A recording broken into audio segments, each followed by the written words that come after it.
ఒక వ్యక్తితో లైంగిక సంబంధాలు పెట్టుకుని ఆ తర్వాతన ఎప్పుడో వాళ్ళతో కోపం వచ్చినప్పుడు విభేదం వచ్చినప్పుడు లేదా బెదిరించడానికో తప్పుడు అత్యాచారం కేసులు పెడుతున్నారంటూ గతంలో కొన్ని కేసులకు సంబంధించి ఇచ్చినటువంటి తీర్పులతో తప్పించుకు తిరుగుతున్నటువంటి వాళ్ళకి ఇప్పుడు పెద్ద కఠినమైనటువంటిది అలహాబాద్ హైకోర్టు ఇచ్చినటువంటి తీర్పు.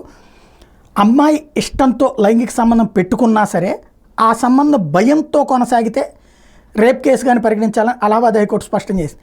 పెళ్లి చేసుకుంటానంటూ నమ్మించి లైంగిక సంబంధం పెట్టుకున్నాడని ఒక మహిళ వేసిన కేసు విచారణ సందర్భంగా ఈ మేరకు వ్యాఖ్యలు చేసింది. ఈ కేసులో విచారణ ఆపాలంటూ తమను ఆశ్రయించిన రాఘవ్ కుమార్ అనే వ్యక్తికి వ్యతిరేకంగా కోర్టు తీర్పిచ్చింది. బాధితురాలు సివిల్ సర్వీసెస్ పరీక్షలకు సిద్ధమవుతున్న సమయంలో రాఘవ్ పరిచయం అయ్యాడు. ఆమెను మత్తుమందిచ్చి శారీరక సంబంధం పెట్టుకున్నాడు. తర్వాత పెళ్లి చేసుకుంటాను నమ్మించి బలవంతంగా ఆ బంధాన్ని కొనసాగించాడంటూ బాధితురాలు ఆగ్రా జిల్లా పోలీస్ స్టేషన్లో కంప్లైంట్ చేసింది.